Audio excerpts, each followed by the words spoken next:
Physics के साथ अध्यात्म भी जरूरी है। इसके बिना मानव जीवन की कहानी अधूरी है। दोस्तों, आप लोग देख रहे हैं आपका अपना प्यारा सा चैनल अमर सक्सेना फिजिक्स क्लासेज और मैं हूं अमर सक्सेना। आज हम लोग दर्पण तथा उसके प्रकार के बारे में जानेंगे। कहता है दर्पण किसे कहते हैं? वैसा चिकनी और चमकीली सतह जो नियमित रूप से अर्थात निश्चित नियमानुसार प्रकाश को परावर्तित करती है तथा जिसका एक सतह रजतित होता है उसे दर्पण कहते हैं। दर्पण के बारे में कहता है कि चिकनी और चमकीली सतह होना चाहिए और नियमित रूप से अर्थात एक निश्चित नियम के अनुसार प्रकाश को परावर्तन होना चाहिए और एक सतह रचित होना चाहिए। तो वैसा जो हमारा सतह होगा उसको हम लोग दर्पण कहेंगे। कहता है दर्पण कितने प्रकार के होते हैं?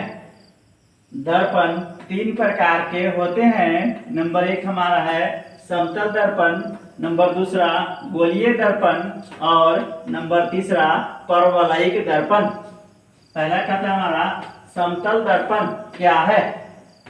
जिस दर्पण का परावर्तक सतह समतल होता है उसे समतल दर्पण कहते हैं। कहता है यदि परावर्तक सतह समतल होगा तो वह दर्पण हमारा समतल होगा। दूसरा कहता है गोलीय दर्पण। कहता है गोलीय दर्पण क्या है या गोलीय दर्पण किसे कहते हैं?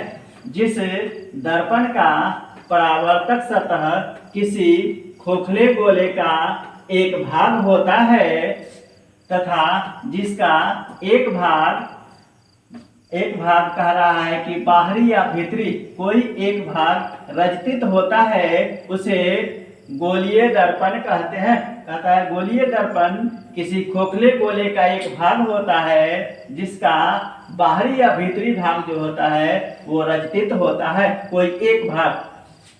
तीसरा हमारा है परवलयिक दर्पण। वैसा दर्पण जो परवलय के आकार का होता है उसे परवलयिक दर्पण कहते हैं। अगला हमारा कहता है गोलीय दर्पण कितने प्रकार के होते हैं? गोलीय दर्पण 2 प्रकार के होते हैं। नंबर पहला हमारा अवतल दर्पण और नंबर 2 उत्तल दर्पण। अवतल दर्पण क्या है या अवतल दर्पण किसे कहते हैं? जिस दर्पण का परावर्तक सतह धसा रहता है उसे अवतल दर्पण कहते हैं। या करके उसी का दूसरा परिभाषा दिया जाता है जिस दर्पण का उभरा हुआ भाग रजतित होता है उसे अवतल दर्पण कहते हैं। ये हमारा जो चित्र में दिखाया गया है ये अवतल दर्पण का चित्र दिखाया गया है। इसका जो उभरा हुआ भाग है वो रजतित किया हुआ है, ये हमारा अवतल दर्पण है। उसके बाद दूसरा हमारा कहता है उत्तल दर्पण क्या है? जिस दर्पण का परावर्तक सतह उभरा रहता है उसे उत्तल दर्पण कहते हैं। या करके उसी का दूसरा परिभाषा दिया जाता है जिस दर्पण का धसा हुआ भाग रजतित होता है उसे उत्तल दर्पण कहते हैं। ये जो हमारा चित्र है इसमें धसा हुआ भाग हमारा ये है जो रजतित किया हुआ है, ये हमारा उत्तल दर्पण है। दोस्तों, वीडियो अच्छा लगे लाइक करें, सब्सक्राइब करें और अन्य दोस्तों के साथ शेयर करें।